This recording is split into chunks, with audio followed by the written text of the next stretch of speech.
Yo guys, jumpa lagi di channel Ane Kramovie. Kali ini Ane akan menceritakan alur cerita film berjudul Triple X. MC kita kali ini diperankan oleh Vin Diesel sebagai seorang kriminal penghobi laga ekstrim yang direkrut agen Amerika NSA untuk misi berbahaya. Dengan itu dia pun dijanjikan kebebasan atas semua kejahatannya. Tanpa berlama lagi, yuk kita langsung kompor gas. Cerita diawali dari seorang agen yang berhasil merebut sebuah chip pengendali bom biologis.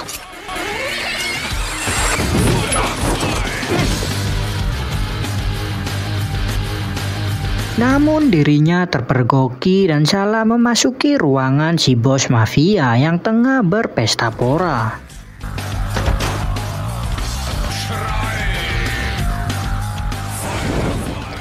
Si bos yang bernama Yorgi pun lantas menyuruh anak buahnya menembaki si agen itu.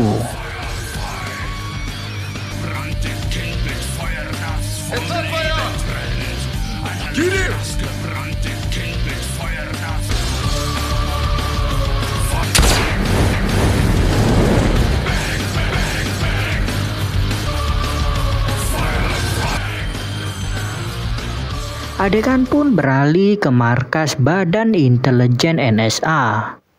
Selama ini mereka telah melawan kelompok bernama Anarki 99 dan mereka telah kehilangan 3 agennya. Gibbons yang baru datang pun mengusulkan melanjutkan misi dengan mengerahkan orang kriminal bertalenta super. Karena lawan mereka kali ini terdiri dari mantan militer berpengalaman. Adegan pun berganti ke California. Seorang senator California yang hendak memarkirkan mobil mewahnya, namun dia menyerahkan ke kang parkir yang salah.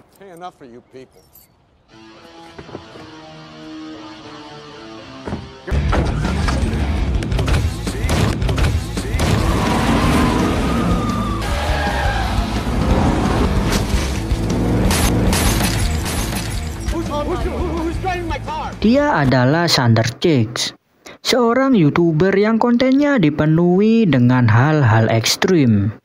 Kali ini Sander melakukannya kepada sang senator sebagai bentuk protesnya atas kebijakan nyelenehnya, seperti melarang musik rap jika itu adalah kejahatan, dan video game yang merusak moral.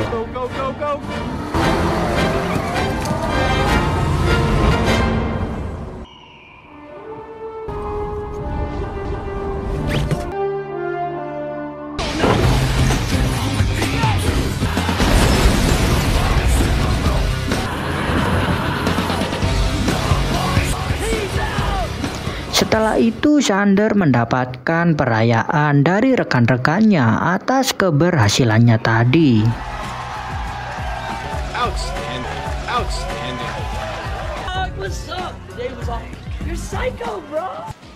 Namun para pasukan khusus telah menyergap tempat itu dan berhasil melumpuhkan Sander.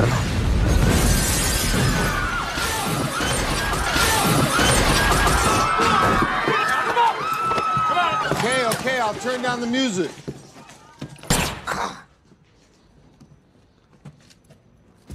Dia pun terbangun di sebuah kafe. Sander telah tertidur selama 12 jam di sana. Pelayan mengatakan jika dirinya dibawa beberapa orang dan ditinggalkan begitu saja. Tapi dia merasa tak yakin dan terjadilah perampokan.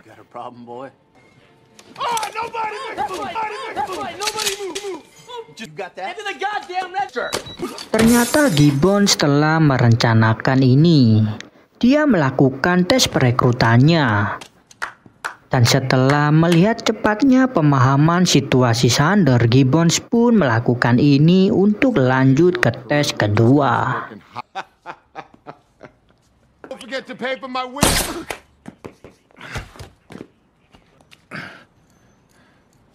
Why is it always the assholes who pass the test? Kali ini Sander terbangun di dalam pesawat militer dengan kedua rekan barunya.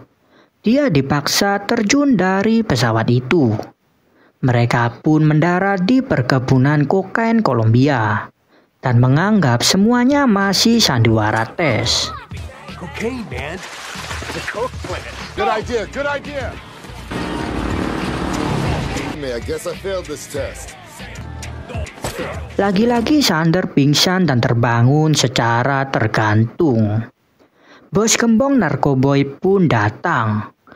Sander dan kedua rekannya menyambutnya dengan tawaan canda gurau jika semua itu masih sandiwara tes kedua. Show you what we do with funny guys who get it. Stop. I don't mean to nitpick, but you're the worst. Namun Sander menyadari bau darah sungguhan dari golok itu. Smells like... Namun tiba-tiba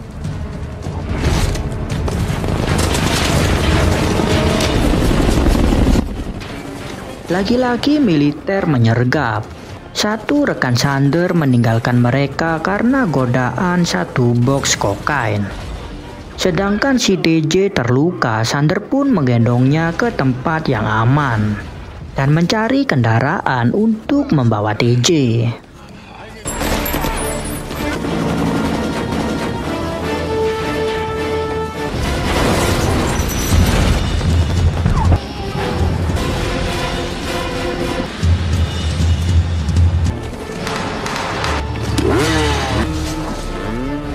Melihat itu, militer malah menganggapnya sebagai bos tempat itu dan menargetkan dirinya.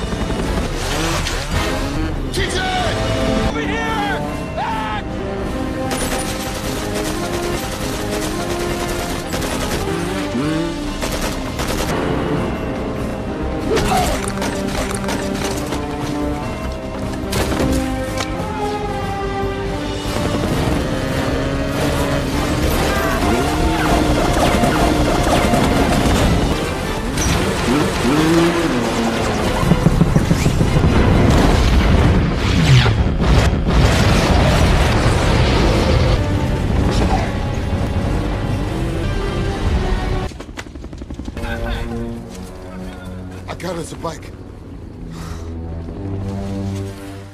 Hingga akhirnya ternyata Gibbons menggunakan mereka sebagai umpan dan menganggap Sander telah lulus tes kedua. Gibbons pun memberinya misi sesungguhnya, yaitu mendekati Yorgi untuk mengeruk segala informasi tentangnya. Sander pun tak bisa menolak karena ancaman penjara dari Gibbons. Sander pun terbang ke Praha, Republik Ceko. Sesampainya di sana, dia menemui agen polisi rahasia bernama Milan Sova yang akan jadi rekannya di misi kali ini. Dan malamnya mereka pun bergegas ke salah satu markas Yorgi sang target dan menganggap tak saling mengenal di sana. Sander pun melihat Yorgi di sana dan mencoba mendekatinya dengan beralibi ingin membeli beberapa mobil sport darinya. Namun Yorgi curiga dan menolak. Tapi dengan menumbalkan si Milan jika Milan adalah polisi, Yorgi pun berubah pikiran. See that guy over there? The suit made out of motel drapes? That's a cop. You gotta be. Doing. Stop it. Stop. Bus pass? Sander pun melanjutkan strateginya itu dan berhasil bernegosiasi dengan Yelena untuk 10 buah mobil sport. Keesokan paginya, Gibbons menelpon dan mengapresiasi hasil kinerja Sander. Gibbons juga ingin Sander masuk lebih dalam lagi ke sindikat Yorgi. Dia juga akan mengirimkan paket senjata yang akan membantunya nanti. Kolya, Yorgi's younger brother. Personal bank account number. How did I put this? Stolen cars, nightclubs, prostitution, extortion. Di kantor polisi, Sander telah bertemu agen Toby dan menerima paket senjatanya. Dia mendapatkan revolver dengan peluru bermacam efek seperti yang pernah ia rasakan. Teropong tembus pandang, serta bom tempel seperti kertas.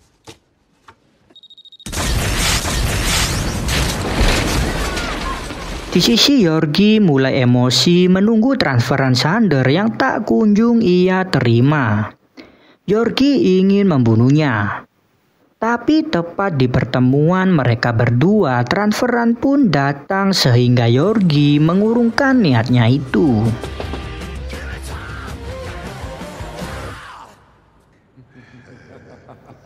Di tengah perbincangan mereka berdua, Milan membuat kesalahan dan membuat Sander harus berakting saling mencurigai.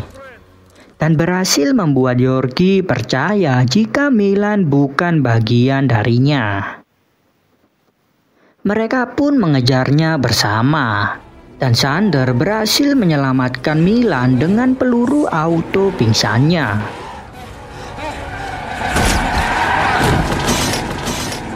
Untuk merayakan kesuksesan transaksinya, Yorgi pun mengajak Sander party di salah satu klubnya.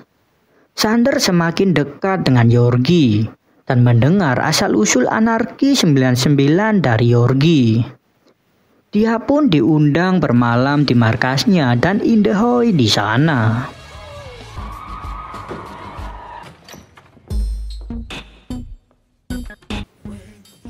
Keesokan paginya, Sander mencoba mencari suatu bukti namun mendapati Yelena mengendap dan berhasil memergokinya. Sander tahu jika Yelena juga seorang intel yang mencoba mencari bukti-bukti kejahatan Yorgi CS. Sander pun melepaskannya dan mengajaknya ngopi. Di sisi Yorgi mendapatkan telepon dari seseorang jika Sander adalah seorang agen.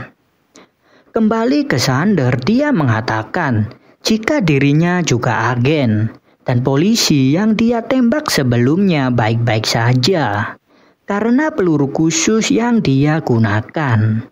Namun Yelena tak percaya dan malah menertawainya. Yelena pun percaya setelah mendapatkan telepon dari Kiril. Kiril meminta memancing Sander keluar gedung dan dia akan menembaknya. Yelena mengungkapkan rencana itu kepada Sander dan mengajaknya bernegosiasi. Yelena ingin perlindungan hukum dari NSA dan dia akan memberikan informasi yang diinginkan Sander. Jika ada ilmuwan Rusia dan laboratorium di bawah tanah yang bahkan dirinya tak bisa memasukinya. Setelah itu mereka pun bersandiwara.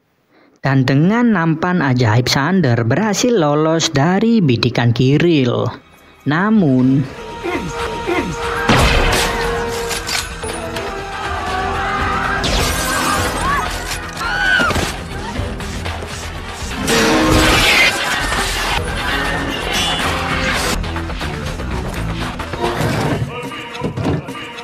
lagi-lagi Gibbons menculiknya. Dia tahu identitas Sander terbongkar dan tahu jika Yorgi berhubungan dengan ilmuwan biologis Rusia.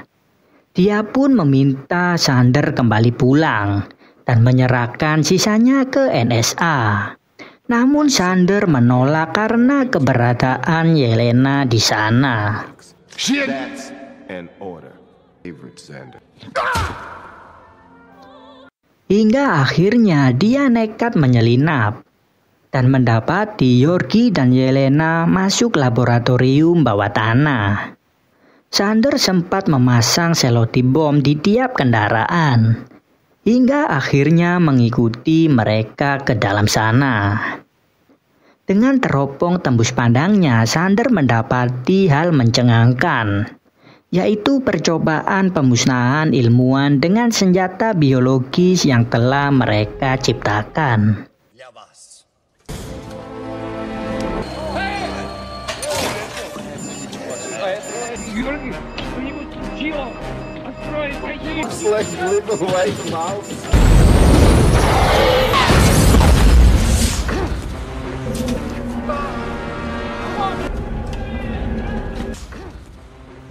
Tapi tiba-tiba 2 orang penjaga datang dan membuat Sander harus bersembunyi. Namun gagal karena keringat biadabnya.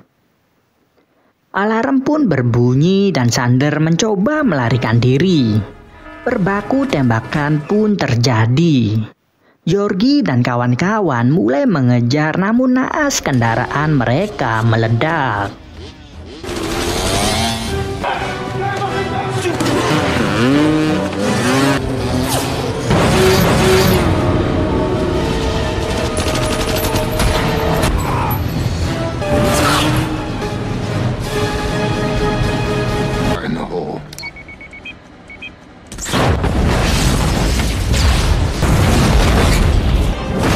Sander pun kembali ke rumah Milan.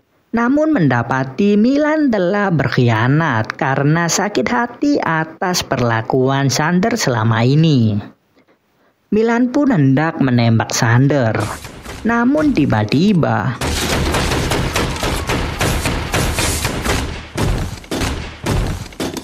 Yelena datang dan mengungkapkan jika dirinya pasukan khusus Rusia.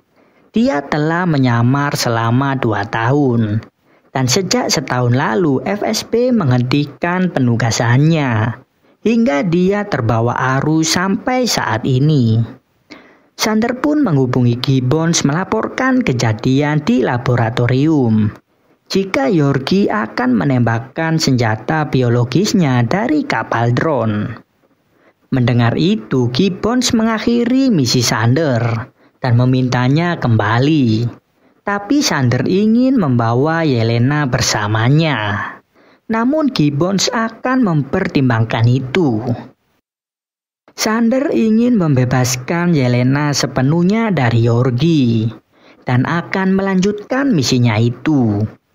Setelah itu Sander menyusun strategi dan berencana menghancurkan menara komunikasi Yorgi CS. Dengan pesawat terbang dia pun terjun dan terus meluncur di atas papan saljunya.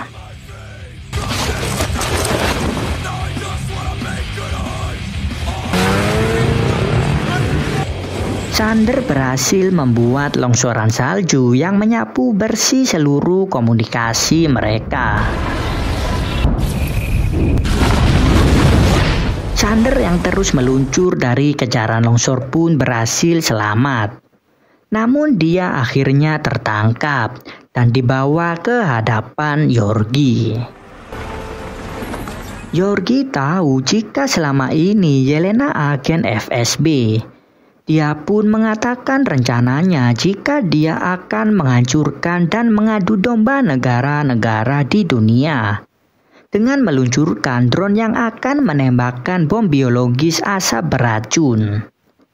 Tapi di tengah ceramahnya itu tiba-tiba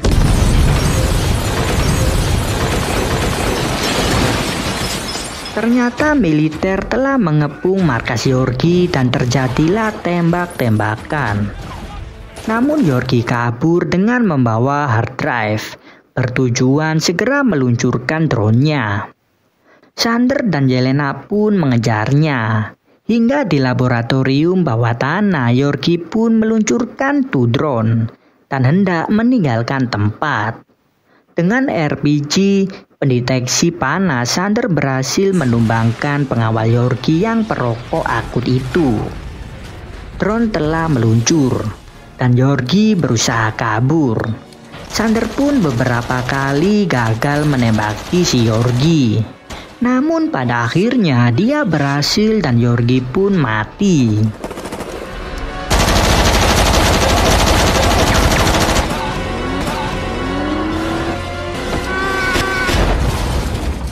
Karena hard drive, drone terus meluncur secara otomatis. Kali ini Sander berusaha menghentikannya dengan mobil modifan Toby. Sander bersama Yelena pun mengejar 2 drone hingga mereka berhasil menyusulnya. Karena hobi Sander yang ekstrim, dia pun melakukan ini.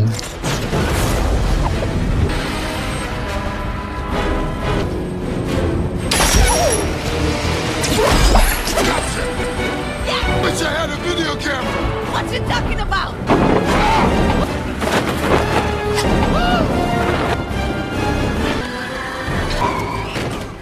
hingga akhirnya berhasil menghentikan two drone dan meledakkan bomnya ke dasar laut yang membuat semua asap beracun ternetralkan oleh air.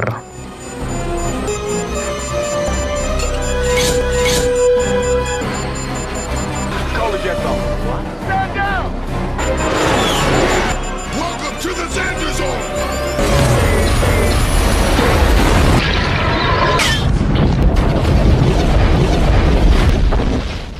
Dengan itu Xander pun selamat dan film pun tamat. Sekian, terima kasih, salam Kerang Movie.